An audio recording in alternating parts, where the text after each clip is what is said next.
Well, joining us now is Representative Carlos Gimenez from Florida.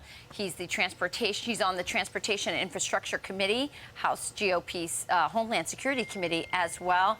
Congressman, welcome to Fox and Friends. I know that you were a firefighter, you were a sheriff. Just wanted to get your reaction to this very tragic situation in Houston.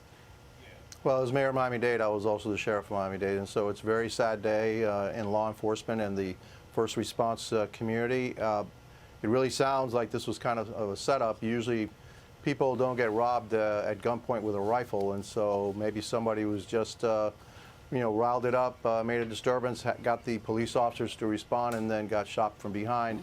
It's a despicable act by a coward, and it's been open season on police officers for some time, ever since we had the defund the police movement and all of that, and the disrespect that's been shown to our law enforcement officers. And so my sympathies go out to the families of the individual, the officer that was killed, and those two that are fighting for their lives right now in surgery.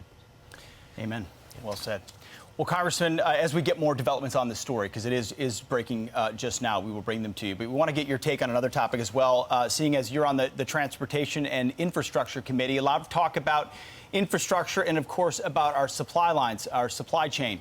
One of the guys who's supposed to be doing a lot about it is that man on the screen right there, Pete Buttigieg, who is the Transportation Secretary, who we have also learned took a couple of months of paternity in the middle of this crisis. Well, he's apparently back now, just as the crisis is ramping up, Congressman.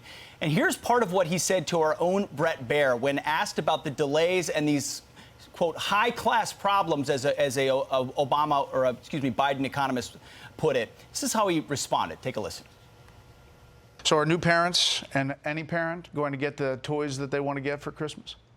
Well, I know that I'll be very excited to shop for the first Christmas for my new kids. Remember, you can't talk about supply without talking about demand. Right. Part of the reason we are where we are is that the president successfully brought this economy out of the teeth of a recession. So you're saying People that's are buying more than ever before. We're seeing record goods coming through our ports. The demand is there, which is great news. It represents a policy success. Now we got to make sure those supply chains are there to support it. So you're saying that's a high-class problem? What I'm saying is that we are better off because the economy is growing, and the economy is growing thanks to the leadership of this president.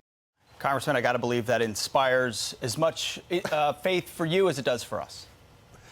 Well, listen, I mean, now we know why there was all these problems in the Soviet Union and Cuba where there's nothing on the shelf. It's because of demand problem, right? Yes. I mean, that's the problem, man, okay? I mean, there's a demand problem. If people just stopped demanding anything, all of these things would be on the shelf. And so that is so ludicrous. It's unbelievable that that the Secretary of Transportation could say that it is demand problem and this great economy that we have right now. We've had a great economy under the Trump administration, and the Biden administration has, every decision they've made has backfired on them. Every decision that they've made has really hurt the American people. Look, I was speaking to a couple of executives. One, an executive of an airline with for cargo, an executive for an airline with passengers, and they're deadly afraid of this vaccine mandate that's now coming down, where they've got these supply problems, and we got to get as many pilots, as many truck drivers, as many port workers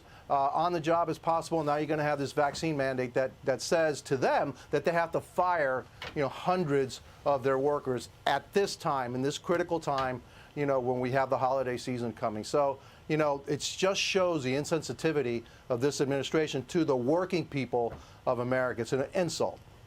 It's an insult and it's incompetence. What a great observation. Little did we know that when we see barren shelves in Venezuela that it's a demand problem.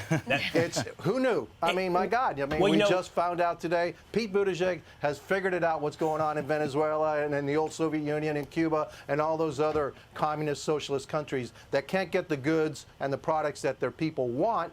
to the shelves because, well, those people shouldn't want them. Then, heck, all those shelves will be full. You know, who knew might have been Democratic politicians, because I'd be fascinated to know if we look back in history at Venezuelan politicians or Soviet politicians, how they explained their empty store shelves. Were they blaming it at that time on demand problems? So in other words, had the playbook been written for how you deal with such a situation? But let's stay within the Democratic Party for just one moment, Congressman, because the infighting, by the way, is it's been laid bare. It's in full display right now. Senator Joe Manchin of West Virginia has now dismissively called Senator Bernie Sanders a self-declared independent socialist. This is in response to Sanders publishing an op-ed in a West Virginia newspaper. I'm going to read to you exactly what Joe Manchin had to say, and I want to get your response. He said, "This isn't the first time an out-of-stater has tried to tell West Virginians what is best for them, despite having no relationship to the state. Congress should proceed with caution on any additional spending, and I will not vote for a reckless expansion of government programs. No op-ed from a self-declared independent socialist is going to change that." Your response, Congressman? Amen. Amen to Joe Manchin. He's spot on. Bernie Sanders wants to tell us here in America how life would be great if we just were a little bit more like the Soviet Union. The place where he went to honeymoon, right? I wonder what he bought in the Soviet Union. Not much, because probably there wasn't anything on the shelves. Because again, those Soviets, they wanted too much stuff, man. That's why those shelves were empty. And so, yeah, Manchin, I think the senator is spot on. Bernie Sanders wants to change America fundamentally. These, especially the reconciliation bill, wants to change, us fundamentally.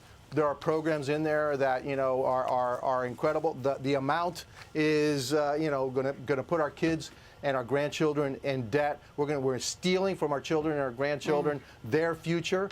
But it's okay with Bernie Sanders, and I think he's right. I think Joe Manchin's absolutely right. That somebody who's so out of touch with what normal, rank and file, just normal people want and desire, every day, like Bernie Sanders is going into West Virginia to tell them what's good for them.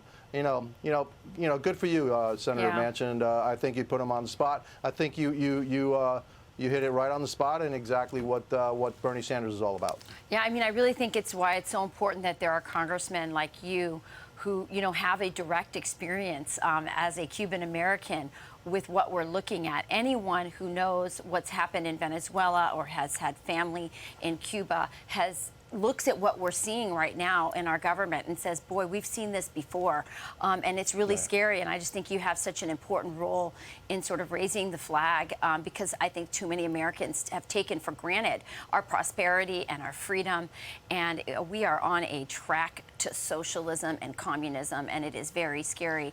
I want to talk to you, speaking of authoritarianism, about the vaccine mandates in Florida. So Biden is saying that he wants to make this happen. He's mandating vaccines for everybody, and your governor in the free state of Florida is fighting it. He says that he's going to fight the Biden administration on this. Tell us how that's going in Florida.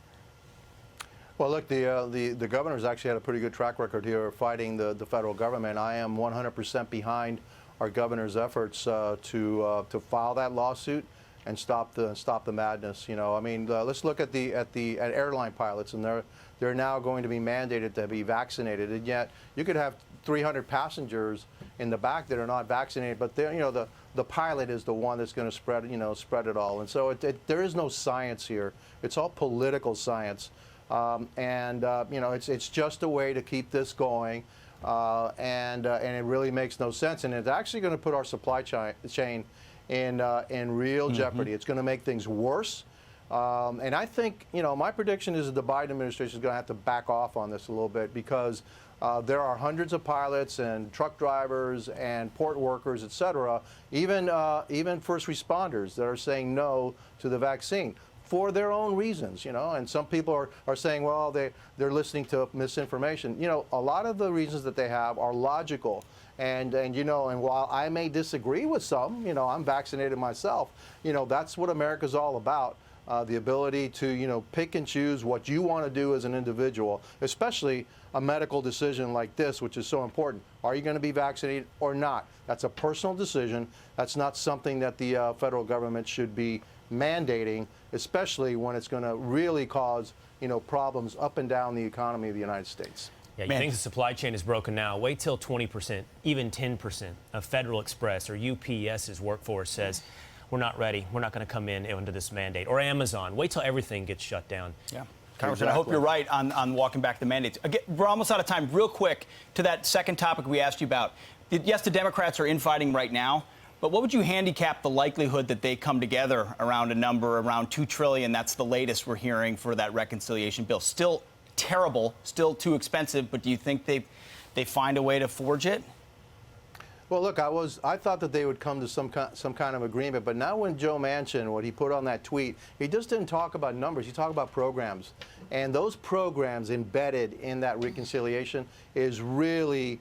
That's the poison right there, the programs. It's not the amount. Remember, they can always reduce the amount by just simply reducing the number of years where it's authorized. Yep. And so you have something that should actually, the whole thing really cost about close to $6 trillion if you score it out over 10 years. They've tricked it down to 3.5 by some of these programs only being authorized for 3 or 4 years. They can reduce that by saying 2 or 3 years and get it down to $2 trillion. But it's the programs, it's the policies that's embedded in that, and I am heartened by what Joe Manchin, wrote in that tweet, that there are things there are programs, et cetera, that he's not voting for. So I think now that's a fly in the ointment of the Democrats' plans. Again, I hope you're right. It has never been about the dollar amount. It's always been about what they can slip in, and then hoping they can reauthorize it again.